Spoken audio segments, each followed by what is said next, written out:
Welcome दोस्तों। I am fresher में आपका स्वागत है। तो आज का हमारा टॉपिक होगा how to write a mail to recruiter. Recruiter को मेल कैसे लिखें, ये बहुत ही इंपॉर्टेंट है। हम सभी के लिए इम्पॉर्टेंट है क्योंकि सभी लोग जो भी लोग जॉब ढूंढ रहे हैं उनके लिए तो बहुत इम्पॉर्टेंट है। तो प्लीज़ इसको ध्यान से देखना, इसमें मिस मत करना। अगर आपके कोई क्वेश्चंस भी होंगे तो प्लीज़ कमेंट बॉक्स में मुझे लिख देना। तो चलिए चलते हैं, हम जानते हैं कि कैसे मेल रिक्रूटर को मेल लिखें। कि बहुत सारे सीवीज ऐसे हैं जिसमें कोई सब्जेक्ट लाइन नहीं होता या कोई मेल में रिटर्न नहीं होता, तो मुझे सारे सीवीज ना ओपन करके देखने पड़ रहे थे। तो अगर आप खुद सोचिए, अगर किसी रिक्रूटर के पास 500 600 या 1000 सीवी पर डे आ रहे हैं तो वो हर एक सीवी को ओपन करके नहीं देख सकता। तो उसके लिए इम्पॉर्टेंट है कि आप एक इफ़ेक्टिव ईमेल लिखें जिससे रिक्रूटर का भी टाइम सेव हो और आपकी जो इन्फॉर्मेशन आप देना चाहते हैं रिक्रूटर को, या जो इन्फॉर्मेशन रिक्रूटर चाहता है आपसे, वो क्या है, वो मैं आपको बताऊंगा इस वीडियो में। तो चलिए चलते हैं। तो इस स्क्रीन में आप देखिए, ये जो मेल है ये जो मेल मेरे पास आया था, देखिए इसमें सबसे इम्पॉर्टेंट क्या होता है, किसी भी मेल लिखने के लिए सबसे इम्पॉर्टेंट होता है उसका सब्जेक्ट लाइन। सब्जेक्ट लाइन में देखिए, आप सब्जेक्ट लाइन में क्या लिखा, apply for a retail job. ठीक है, अगर ये मेल मेरे पास आता है तो मुझे पता है कि यार ये बंदा रिटेल का होगा, रिटेल की जॉब के लिए अप्लाई करना चाहता है। ठीक, हमारे यहाँ पे एक ट्रेडिशन है कि हम सर या मैम बहुत बोलते हैं।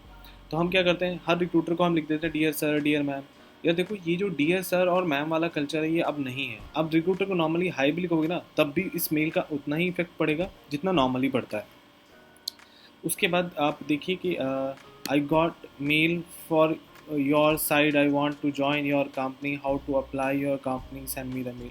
देखिए, इन मेल्स का कोई फ़ायदा नहीं है। ठीक है, ये जस्ट जिसने भी ये मेल किया है वो मेल इसलिए कर रहा है कि उसको लगता है कि हाँ, बस मेरे को मेल करना है, मेरे को तो जॉब मिल ही जाना है।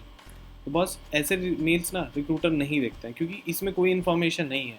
ना तो उसकी कंपनी का नाम है, ना उसका नेम है, ना उसका कोई कुछ भी डिटेल नहीं है कि जिससे रिक्रूटर उसको कांटेक्ट कर सके। दूसरा मेल मैं आपको दिखा देता हूँ। दूसरे मेल में आपको देखिए काफ़ी इन्फॉर्मेशन मिल रहा है।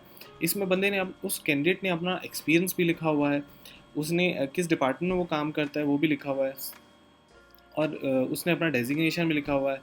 वो 70 लोगों की टीम लीड करता है, लिखा है। लेकिन अभी भी इसमें बहुत सारी डिटेल्स मिसिंग है, वो मैं आपको आगे बताऊंगा कि क्या क्या डिटेल इसमें मिसिंग था।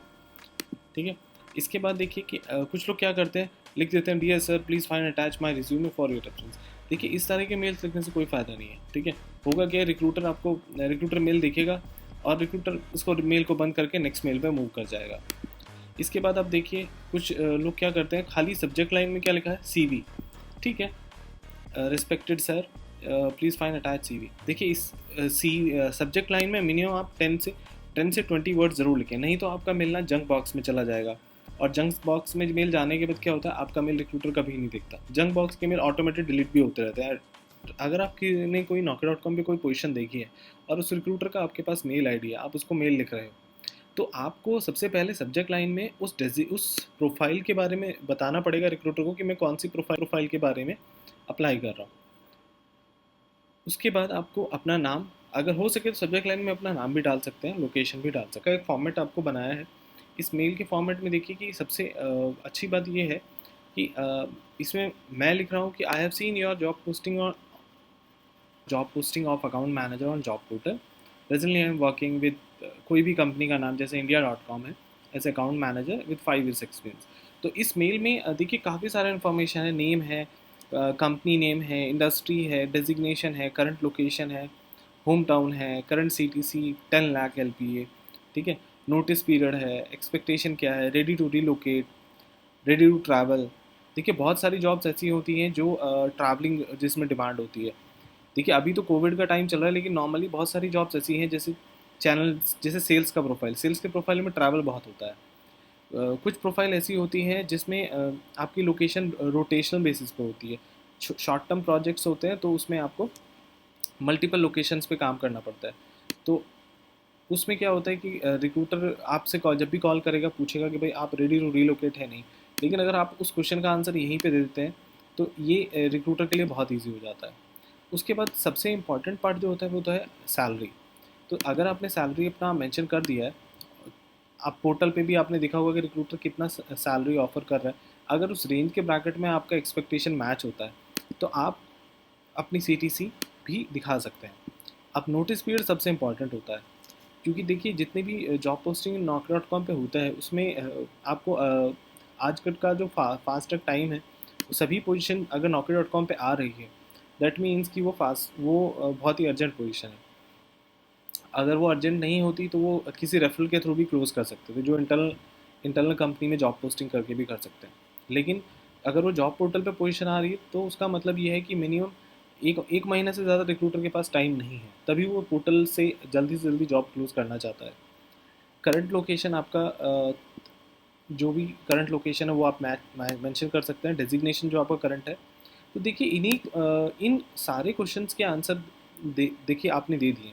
तो अगर जब भी आपको रिक्रूटर कॉल करेगा, अगर आपको रिक्रूटर को आपका प्रोफाइल अच्छा लगता है, तो रिक्रूटर आपसे कभी भी इन क्वेश्चंस के बारे में नहीं पूछे। तो दोस्तों ज़रूरी नहीं है कि जो फॉर्मेट मैंने आपको बताया आप वही फॉर्मेट फॉलो करें, लेकिन इस आप अपने भी फॉर्मेट क्रिएट कर सकते हैं जिसमें जिसमें बहुत और सिंपल इन्फॉर्मेशन हो और अच्छी जो आपकी प्रोफाइल से मैच करती हो, या आपकी करंट जो डेजिग्नेशन है या आपका रोल है उससे मैच करती हो, आप लिख सकते हैं।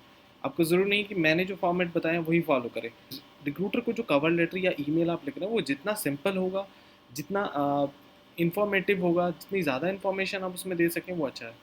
कुछ लोग क्या करते हैं, अपना पूरा CV कॉपी पेस्ट कर देते हैं ईमेल में, तो ऐसा नहीं करना है आपको। ये को जो कवर लेटर या ईमेल आप लिख रहे हैं वो जितना सिंपल होगा, जितना इंफॉर्मेटिव होगा, जितनी ज़्यादा इन्फॉर्मेशन आप उसमें दे सकें वो अच्छा है। कुछ लोग क्या करते हैं, अपना पूरा CV कॉपी पेस्ट कर देते हैं ईमेल में, तो ऐसा नहीं करना है आपको। तो नेक्स्ट वीडियो मेरा जो भी होगा उसमें मैं कोशिश करूँगा कि थोड़ा और इन्फॉर्मेटिव वीडियो आपको प्रोवाइड करूँ। तो लाइक शेयर कमेंट ज़रूर करें।